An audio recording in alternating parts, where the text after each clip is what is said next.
Okay, Christine. Well, at least anybody who else watches this was originally made for my friend Christine. Anyhow, I got some pumpkins coming out now, so it's got to be quick. The first thing you're going to need to do, good pie crust, is one of these. It's called a pastry blender. Not a cutter, but a blender. It's got the little wire frame up here. So that's going to make it real nice and easy to get good flaky crust. So in my lucky pie crust bowl here, I have 3 cups of flour. And to that I need to add 1/4 teaspoon of sea salt. Well, any old salt will work. Sea salt just sounds fancier. Toss that right in there. That's actually a 1/2 teaspoon, but that's scientific enough for me. And so just integrate that well throughout the dough, because if you don't, you'll have a big-ass pocket of salt and really none throughout the rest of the flour. But for any bakers out there, you already know what I'm talking about. Okay, next thing you're going to need to do is you're going to need to get Crisco. And you need a cup. I believe that's actually 2.5. Nope, 1.25 cups. 1.25 of shortening.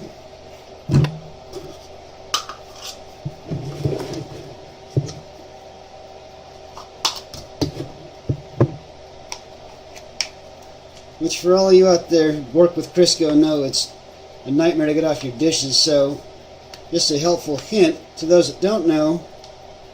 The easiest way is going to be using a paper towel to scrape this shit out of here when you're done with it, because otherwise it's just a nightmare. Alright, well, that seems pretty level for the most part. Yeah, I don't get graded on this, so the accuracy is only so much.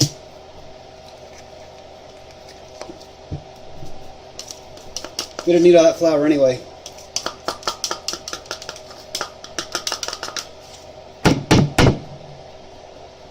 Alright, that's that.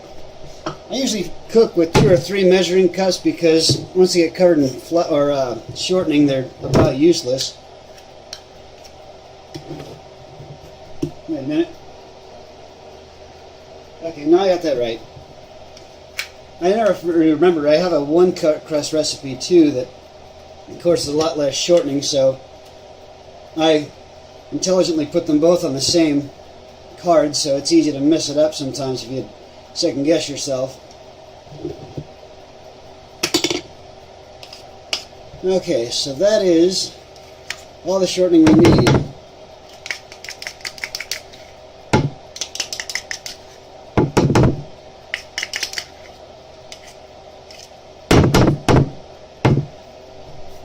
Okay, and that stuff can be set aside to, well, we'll throw this in the sink.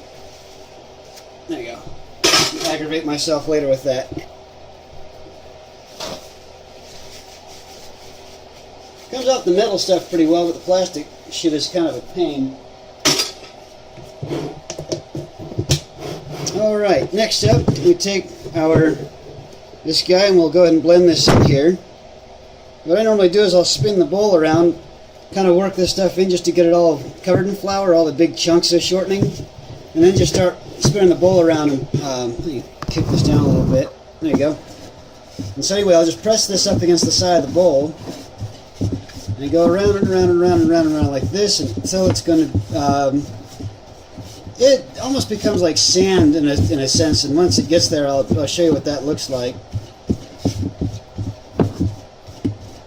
This isn't one of these fancy cooking videos where we just fade out and shit just magically happens. We actually fucking work here. Almost there.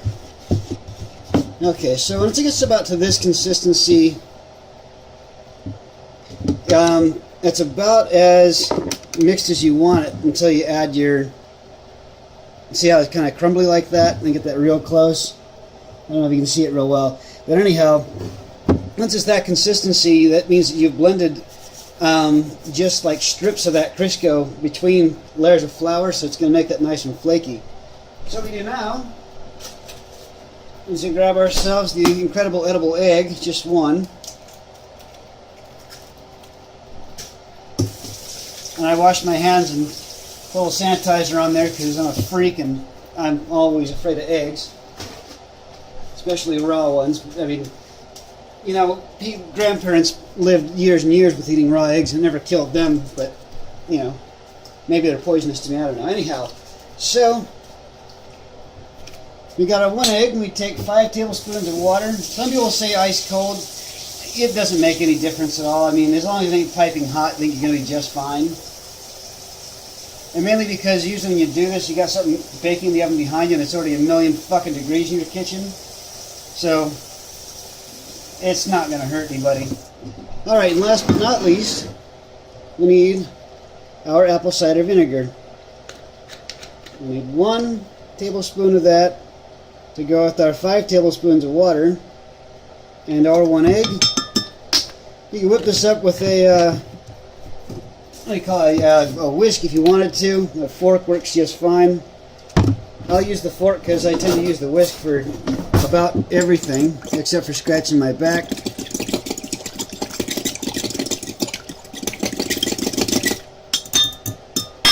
Alright, so that's mixed up. You could add gently a little bit at a time. I don't. I just pour it on there because I'm a man and I don't give a shit. And it works. So, same kind of idea as with the shortening, just sort of blending it around the side like that. And what you're going to look for isn't like the best integration you can get. Really what you want is it just to start to kind of come together and be just where it integrates, but it's still a little bit crumbly. Because what that does, well, let's put it this way, if you overwork your pie crust or pie dough, what you wind up with, and it doesn't taste bad, it just gets crumbly, and it's not flaky, and it's not like restaurant quality. And for those of you who are just happy to buy a Pillsbury crust, plebeians like you are, but anyhow, if that's what you like to do, then that'll be just fine. However, if you do want to make the best pie crust you've ever had, you'll do it like I'm saying, where you just barely get it integrated. So, you see, it's not quite all together. It still doesn't really hold together that well. It does to a degree. I mean, it's still kind of lumpy and clumpy. But what's really going to hold this together is when we roll this out. So that process, that'll be fine. That's just pumpkins. So they can burn a little longer for all I care.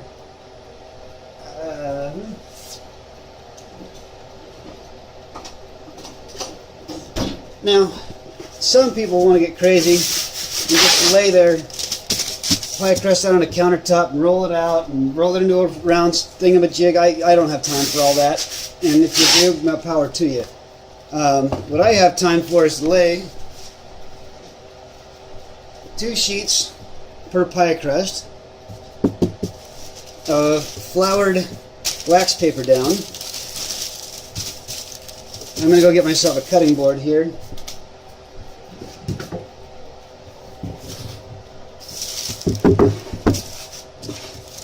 Alright, now I'm going to put half of this mixture, just sort of pressing it together so I can move it all as one big heap. Well, half of it is half a big heap anyway. And I'm just going to jam that right up underneath here, sort of pressing it down so it holds together to a degree.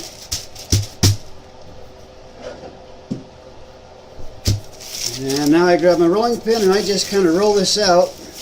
And this recipe, by the way, makes 2 crusts, so it's good for apple pie or 2 pumpkin pies, which 1 pumpkin usually makes. But what I'm getting at is that you can roll this out into a big old giant square within these 2 pieces without having to be terribly accurate. And you're still going to have a lot of excess crust, because this recipe really does just make a ton. I mean, I could narrow it down a little bit, but I figure why fuck with a good thing that's already works great. It's the best pie crust most people have ever tasted. So, don't fix what works.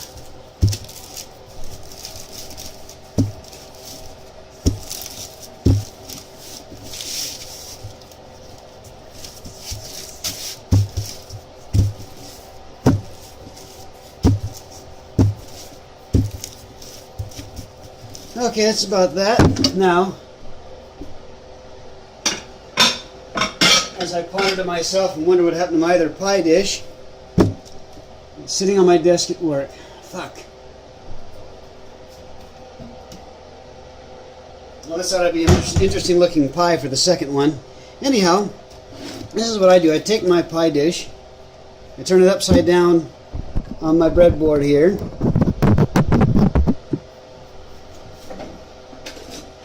take my little carpet scalpel. It's only used for food. I washed the blade when I first got it. It's sanitary. Trust me, a guy like me isn't going to use something you use on the carpet.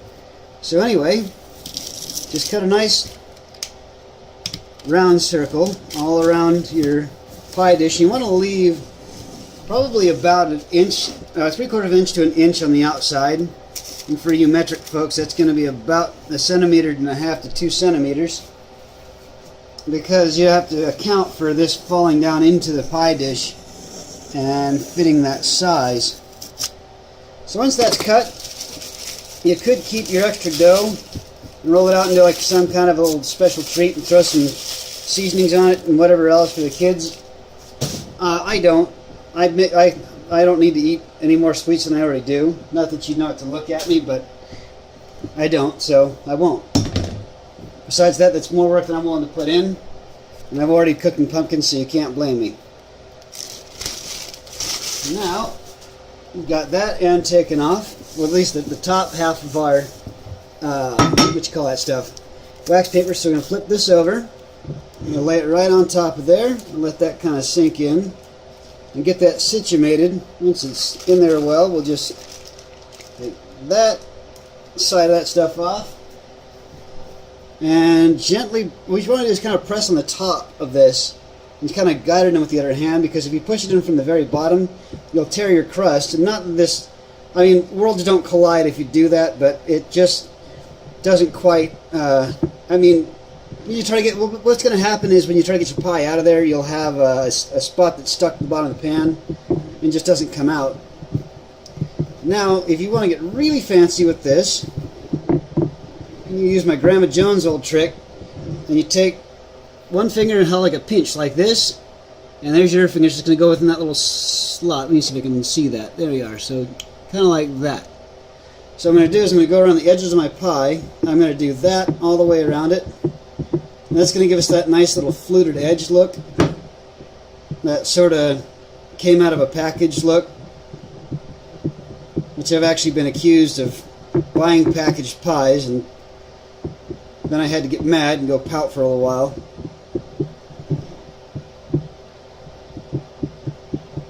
So I say to you, eat your heart out, Marie Callender's. I don't need your excuses for pies anyway. We're almost there, almost there, almost there. Alright, so this pretty much concludes how to make the perfect pie crust. With the other half, I'll just make another one and do the same kind of thing. However, I'm going to have to use a bread pan or something because I don't have my other dish. Anyway, hope this is helpful. I'm going to go ahead and do one for apple pie here before too long. And I may even do one for this pumpkin pie I'm about to make. So I should talk to you guys later.